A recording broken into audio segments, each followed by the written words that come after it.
Welcome back. Last time, Dokya refused to be a charity and defended himself from greedy survivors. Dokya tried to convince the populace that Inho was to blame for their predicament, highlighting how people feared them because of their wealth and higher stats.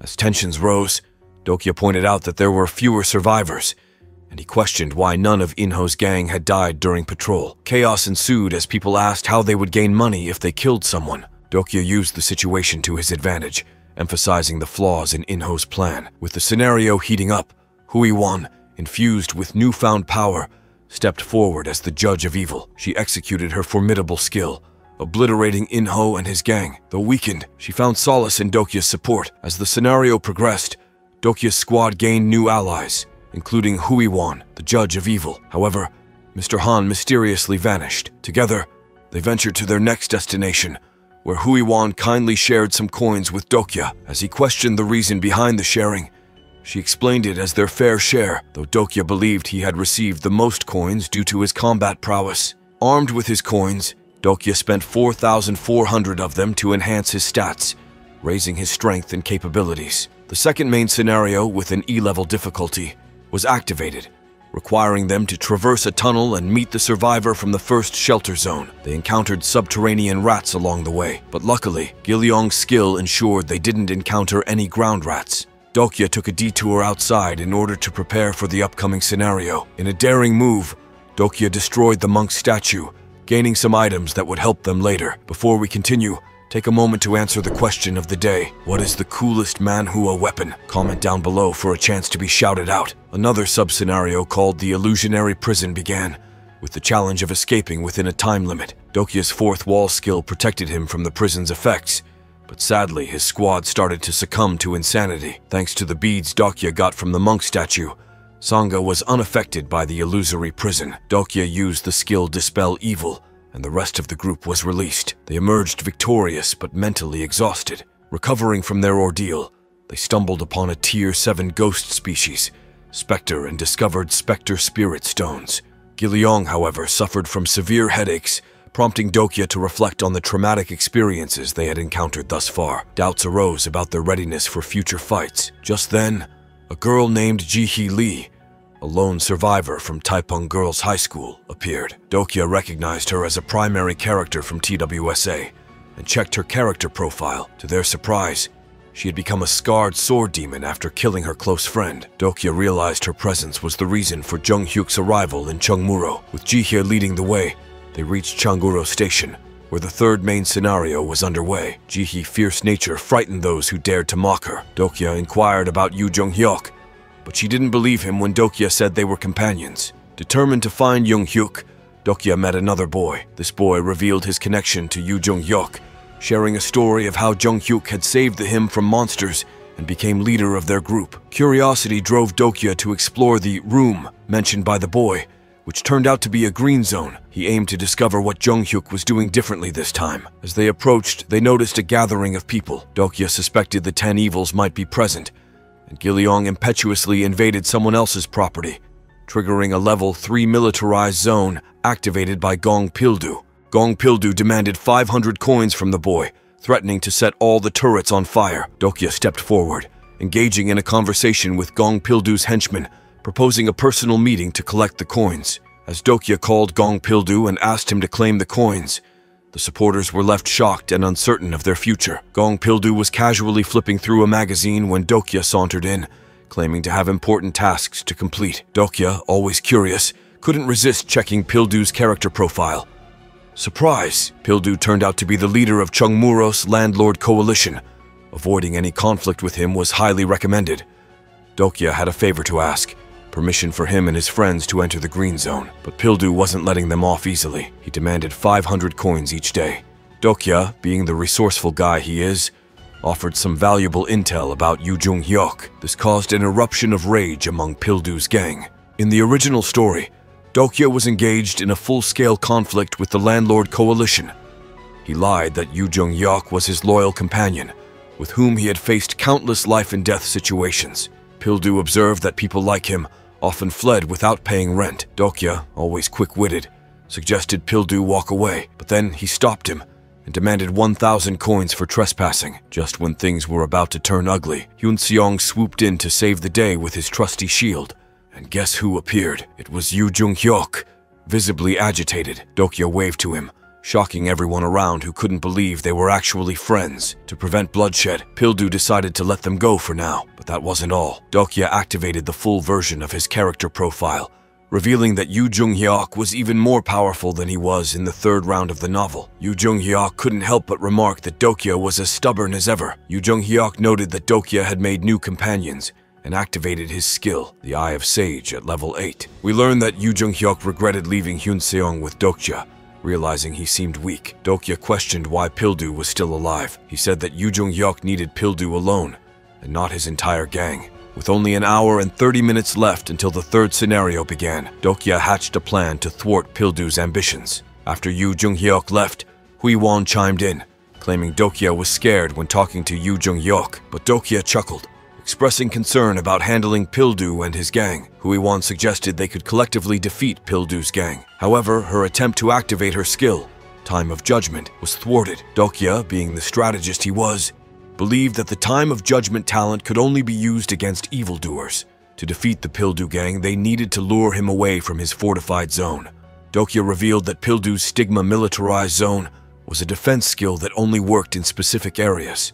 To Dokya's surprise, Pildu had everything he needed in his green zone: blankets, food, and even a chamber pot. He suggested they start looking for a space, and just like that, the third main scenario, the green zone, began. The clearance condition was to occupy a green zone and survive the monsters that emerged every midnight. With only 1 hour left until the scenario activated, Dokya informed them that the rules were simple. They had to occupy a green zone before others, and could even steal other players' zones. Chaos ensued as people rushed to claim a green zone, resulting in battles and bloodshed. Dokya advised his team to find a room that could accommodate them. He warned them that the rooms varied in size, so they had to split up to search for a suitable space. Dokya chose to go alone, while Sanga and Hyun-seong teamed up, and Hui-won and Gil-yeong partnered together. They agreed to meet back if none of them found a room. Time was ticking, and there were only 30 minutes left until the scenario started. Unfortunately, Dokya's squad couldn't find any available rooms.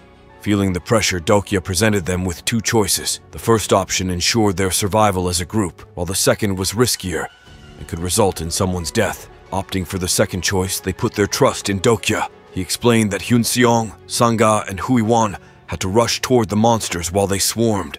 Dokya gallantly carried Gil-yeong on his shoulders, while the other three sprinted toward the demons. As they fled, a wall turned green, and Hui-won tapped it, revealing a private area called Refuge of the Brave. It was their very own green zone. The monsters attacked, but Dokya swiftly dispatched them. According to Dokya, there were only 2 hidden zones on line number 3. The Dokaibi imposed a penalty for the scenario. Partial green zones were deactivated, and a boy in the restricted zone was killed by the monsters. Gil-yeong couldn't help but wonder why Dokya wanted to assist them instead of going solo. With a lift and a smirk, Dokya revealed that he had read a novel where the protagonist's decision to work alone went horribly wrong. Determined not to fall into the same trap, Dokya never intended to be a protagonist himself, yet he couldn't stand by and let Gil-yeong perish. In a moment of desperate courage, Dokya activated his powerful bookmark, known as Number 1. With lightning speed, he sprinted and leaped, narrowly escaping the clutches of the ferocious beasts. Meanwhile, Yoo Jung-hyuk found himself in a L green zone that could only accommodate 2 people. Dokya knew Jung-hyuk, who could survive without a room, and asked to make space. Initially hesitant, Yoo Jung-hyuk finally agreed to take the kid along, but not Dokya. As Dokya's power reached maximum capacity, the monsters struck with all their might. Yoo Jung-hyuk, wearing a grin expression, declared that Dokya would die. Dokya just grinned and said that he would never die, as he was swallowed by the horde. Unbeknownst to their enemies, Dokya had swallowed Spectre's spirit stones during his journey to Chubgmuro Station. This granted him temporary invisibility, transforming him into a ghost-like being. The monsters were left bewildered as they searched for their elusive prey.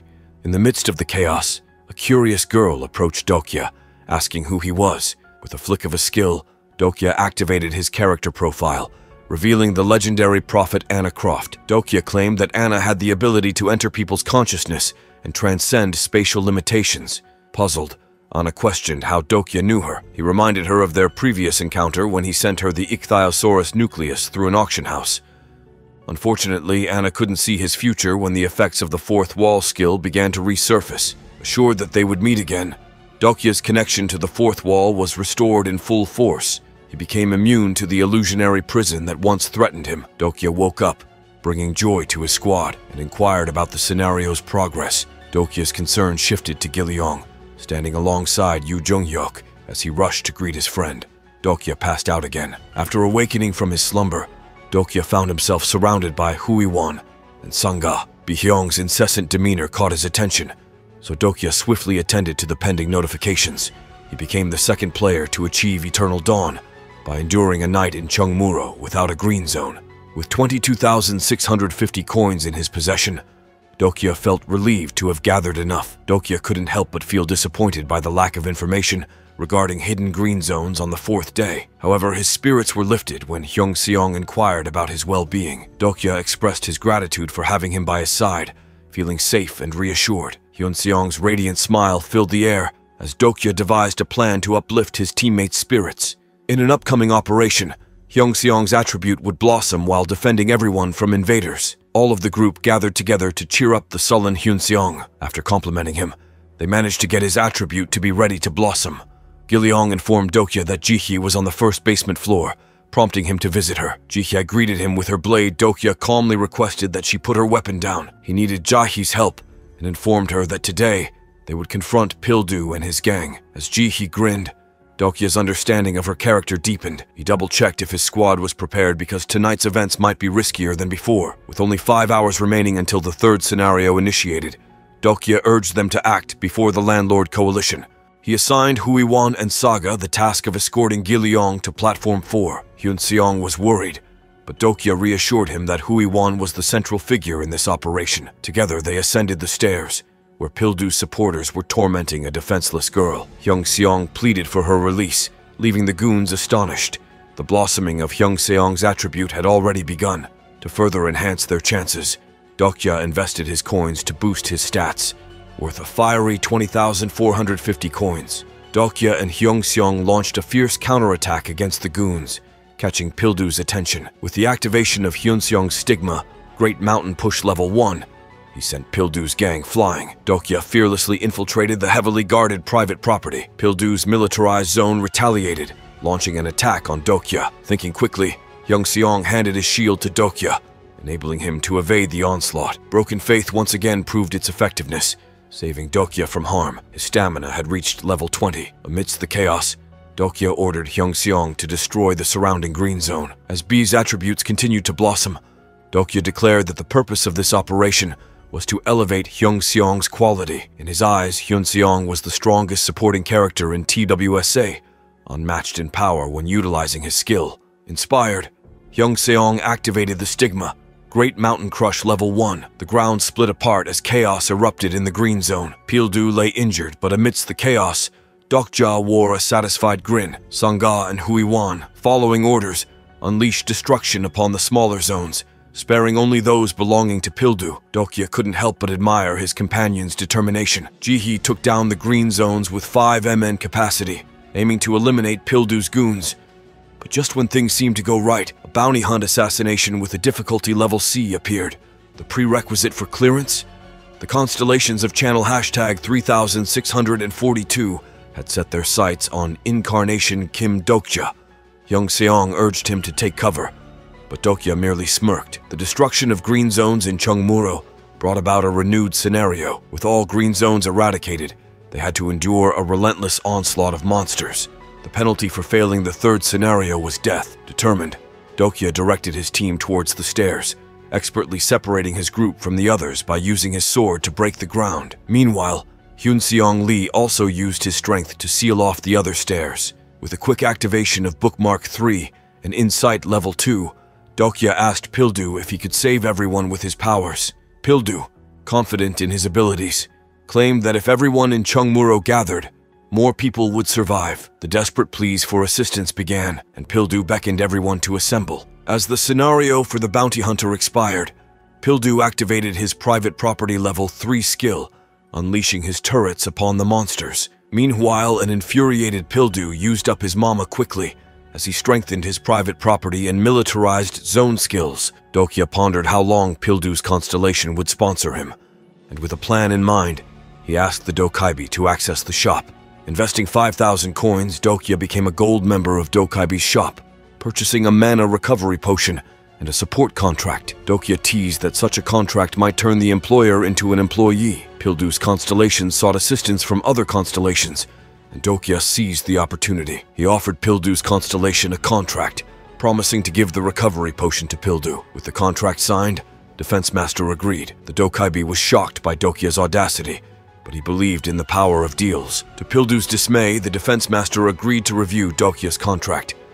Pildu, bleeding profusely, received a flask of recovery potion from Dokya, quickly recovering his mana. Furious, Pildu was commanded to resume fighting, with a stern warning from Dokya to behave among his friends.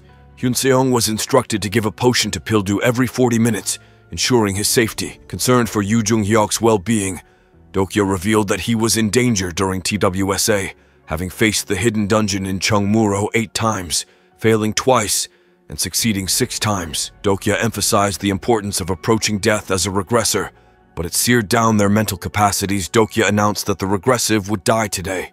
To clear the hidden scenario, they had to defeat the master of the cinema dungeon. Stepping into the cinema, Ji-hee questioned Dokya's motives for saving Yu Jung-hyuk.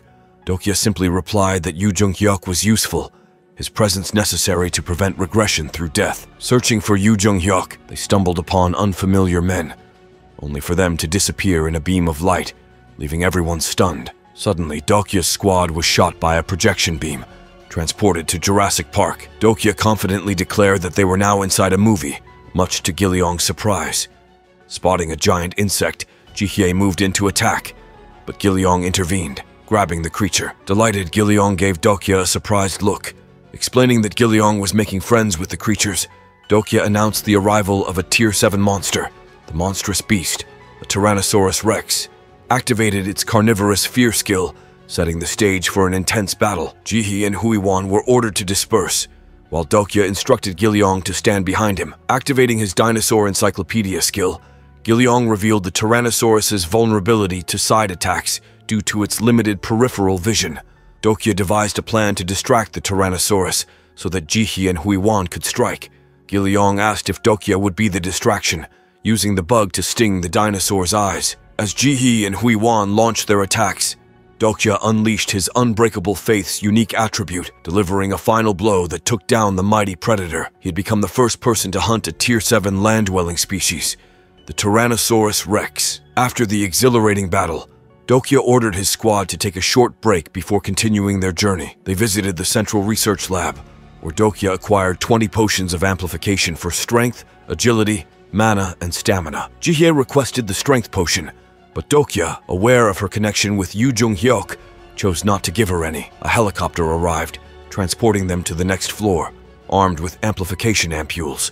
As a reward for slaying the T-Rex, Dokya received an enraged T-Rex DNA ampule, a valuable asset for clearing the final floor. They reached the first ending credit, earning 500 coins for their impressive performance, before returning to the cinema dungeon. With uncertainty hanging in the air, Dokya urged his team to rush, unsure of how many movies awaited them. Located near Cheongmuro Station's Exit 1, the cinema dungeon had a total of 9 floors, counting the basement. Fortunately, torn posters on floors 2 and 3 indicated successful clearance. As they reached the 4th floor, they entered their second movie, finding themselves on a ship. Huiwon and Dokya took on the roles of the main characters, while Gilleong appeared as Jeb Dawson, and Huiwon was the female lead. Ji-hee swiftly dispatched the antagonists, feeling that kidnapping them wasn't enough. The thrilling ending impressed the cinema master, and the door to the next floor swung open at the stern. The second ending credit marked their progress. Entering the 5th floor, the reward room, they were limited to 2 items per person. The area overflowed with enticing props. Huiwon chose the exquisite sword Mikazuki Manichika, while Dokya opted for the shield of Hercules. Gilleong claimed a thorn Mjolnir, despite it being a replica, as it possessed tremendous power. Dokya adorned an image of the reinforcement armor suit, providing sturdy protection for his entire body. Their mission to find Yu Jung-hyuk led them to search for intact signs amidst the ripped posters. A beam of light guided them back to a ship, but other ships launched an assault, Shielded by the shield of Hercules, Dokya inquired about General Sun Shin Lee. He wondered if they could win the Battle of Myeongyang without him. In a heartfelt moment, Dokya called out Jihee's name. With tears in her eyes, Dokya inquired about Jihee's well-being. The weight of her past actions weighed heavily on her as she remembered the friend she had once betrayed. She was cowering in the corner. Dokya assured her that he was no different, relying on his knowledge of characters to survive. Together, they fought fiercely against the intruders, giving them a tough time. Dokya questioned whether Jihee truly desired death, but she wiped her tears and expressed her will to live. Jihee unleashed her sword, her Ghost Fleet Level 1 stigma activated, and with a confident smile, she remembered how she had assisted Yu Jung-hyuk channeling Admiral Lee's legendary maneuver. Jihee's powerful stigma transformed her into a formidable naval commander. She fearlessly engaged the invading forces in combat, skillfully smacking them off until the last enemy ship met its watery demise. The thrilling conclusion left the cinema master thoroughly impressed, even earning Jihee their appreciation. The bounty situation was resolved, rewarding Jihee with the naval warfare stigma for successfully completing the scenario. Dokya was astonished when he received the stigma Sword Song, knowing it would greatly aid him on the treacherous 8th floor. Sensing Jihee's fatigue, he urged her to rest as they ascended the stairs.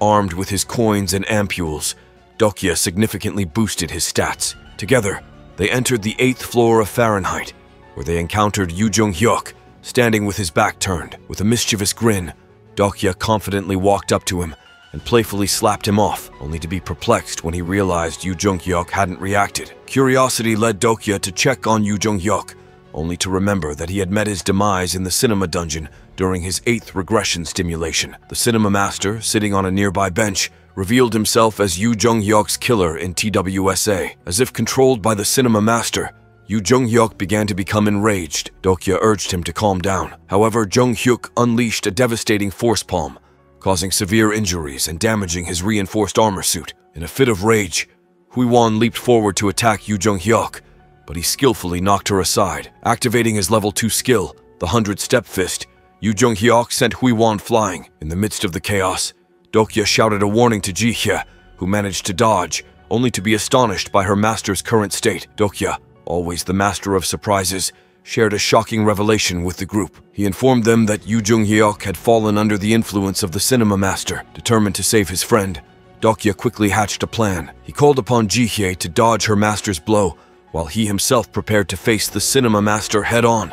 But just as Dokya was about to unleash his attack on the cinema master, Yu Jung-hyuk, ever the unpredictable wildcard, sprinted into the scene and intervened. The chaos escalated as Hui-won and Jihee joined the fray, leading to a flurry of intense combat maneuvers. Amidst the heated battle, Gilleong unleashed his skill, creating a breathtaking display of power with Thor's replica hammer. However, Yu Jung-hyuk countered with his immunity to electricity, neutralizing Gilleong's onslaught. It seemed like an impasse until Dokya, in a moment of desperation, consumed the enraged T-Rex ampule, amplifying his stats and enhancing his agility. Not one to be outdone, Dokya activated level 2 of the White Star weapon aura, while Yu Jung-hyuk unleashed his own sword and activated the Blue Star weapon aura at level 2. The clash of their weapons sparked an epic showdown between the two. As the battle raged on, Dokya urged Yu Jung-hyuk to regain control of himself, blaming Cinema Master's manipulation on his mental instability. Dokya believed that if Yu Jung-hyuk's mind barrier skill had been at its peak, this predicament wouldn't have occurred. Fueled by his determination to survive, Dokya fought with all his might, drawing strength from the knowledge he had gained from reading countless stories. For a brief moment, Yu Jung-hyuk managed to break free from Cinema Master's control, but the evildoer quickly regained his hold over him. As Yu Jung-hyuk's Blue Star weapon proficiency grew stronger, Gilleong fell unconscious, and Dokya, undeterred, activated the Broken Face distinctive property, igniting his sword with blazing flames. He focused on dominating Yu Jung-hyuk, but their attention was diverted when Gilleong summoned a Grade 6 monarch insect, Titanoptera, through his impressive maneuvers. Taking advantage of the distraction, Kaitano held Yu Jung-hyuk's sword and launched an attack on Cinema Master, questioning the cause of his sinister grin. The Master retaliated by using his mind control method on Dokya, but our protagonist, unfazed, activated the Fourth Wall skill, a unique ability that allowed him to jump in and strike the Master. In a surprising turn of events, Dokya became the first to defeat the powerful Cinema Master. As the dust settled, The cinema master's defeat marked a significant milestone. Dokya received 9,000 coins as a clearance incentive, and Gilyong regained consciousness. Showing his compassionate side, Dokya cradled Gilyong in his lap and inquired about Huiwan's well-being. It was at this moment that Gilyong noticed a shooting star and encouraged Dokya to make a wish.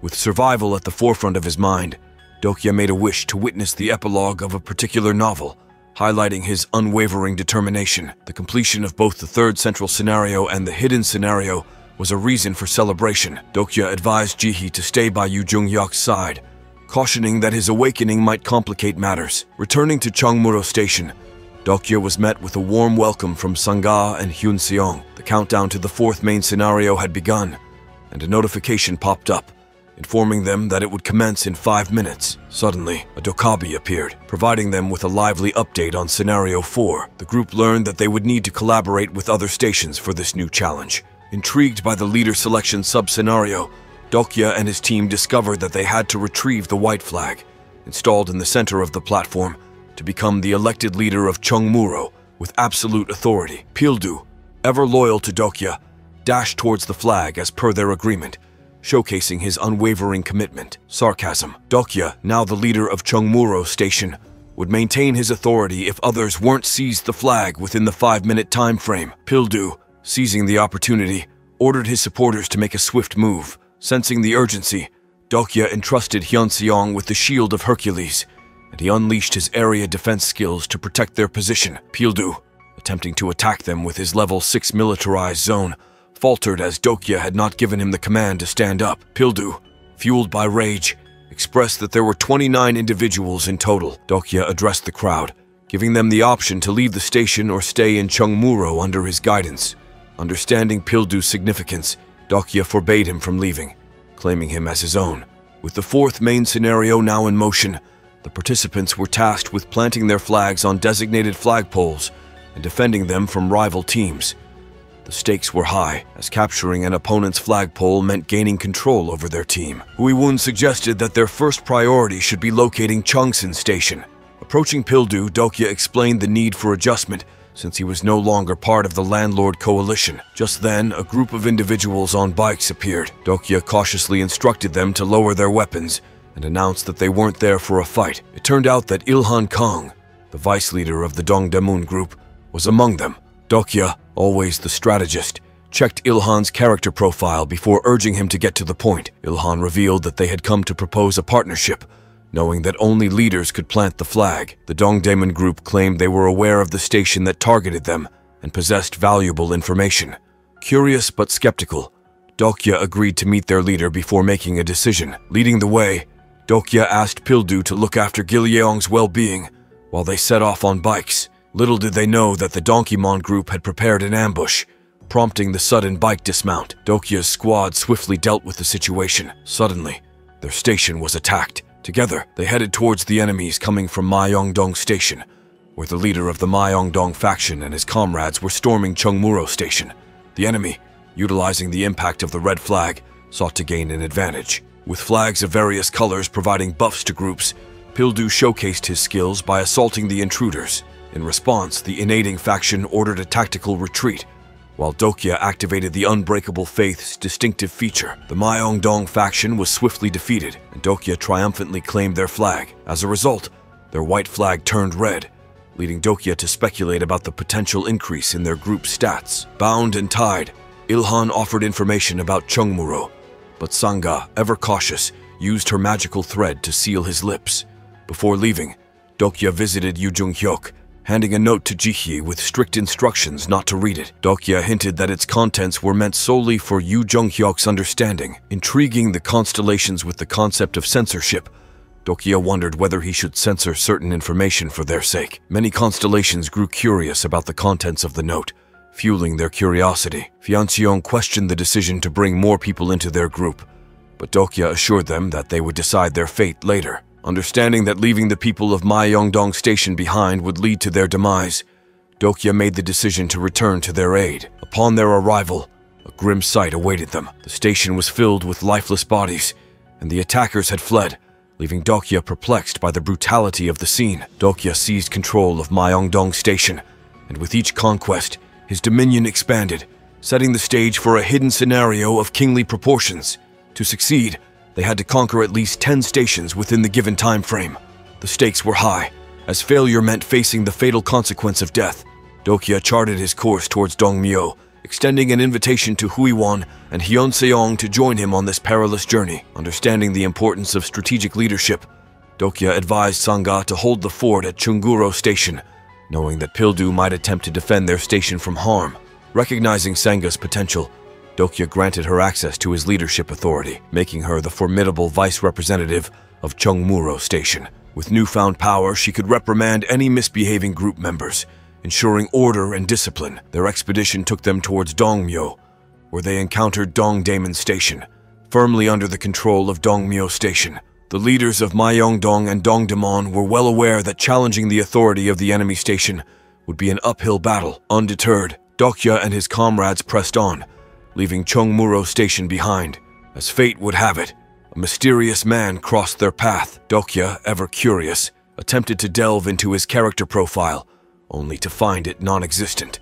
However, Dokya's fourth wall-breaking ability nullified the skill the man tried to use on him. Mistaken for Yu Jung-hyuk, Dokya exuded confidence, believing that this enigmatic figure had already read Tusa. Little did he know, this man was the vice representative of Dongmyo Station, ready to guide them to their next destination. Dokya, never one to mince words, urged the man to abandon Dongmyo Station, resorting to a threatening posture with his blade at the ready. However, a member of Dongmyo humbly requested Dokya's presence to meet their leader. Pledging not to cause any harm, Seongguk Lee escorted Dokya to their leader's room. Awaiting them was a young boy named Dong-hoon, donning a distinctive blue flag. Dokya's curiosity piqued as he attempted to access Dong-hoon's character profile. It became apparent that Dong-hoon was under a powerful hypnosis spell and struggling with social anxiety. To Dokya's surprise, Seongguk revealed that Dong-hoon had been a puppet leader, manipulated by others. Eager to learn more about Seongguk and his knowledge of the future, Dokya expressed his admiration for him. In a reassuring tone, Seongguk emphasized how this future Cowledge would aid Yu Jung-hyuk in his regression, mentioning a prophetic book of revelations containing glimpses of the past, present, and future. The mention of Tusa sparked Dokya's interest, prompting him to inquire about the whereabouts of this book of revelations. Seongguk regretfully revealed that the book had been damaged, but they had memorized fragments of its contents. Seongguk identified him as the 9th renouncer, signifying the order in which he stopped reading the Book of Revelations, also known as TWSA. Dokya forced Seongguk to kneel as a test of loyalty and solidifying Dokya's stolen identity. However, their discussion was abruptly cut short as Huiwan poised to attack a member of the Stayin and leapt into the air. Later, the man being attacked by Huiwan along with Seongguk kneel and apologized for causing trouble. Eager to gather more information, Dokya attempted to access the new man's character profile, but found it unregistered. Soon after, the new man requested Dokya's permission for a private conversation with Seongguk. Intrigued, Dokya decided to invest 2,000 to acquire an enhanced hearing skill, allowing him to eavesdrop on their secretive discussion. Later, Dokya wondered about the true nature of the renouncers as Min Seob claimed to be the 1089th renouncer. Curiosity piqued, Dokya inquired about the number of renouncers in existence.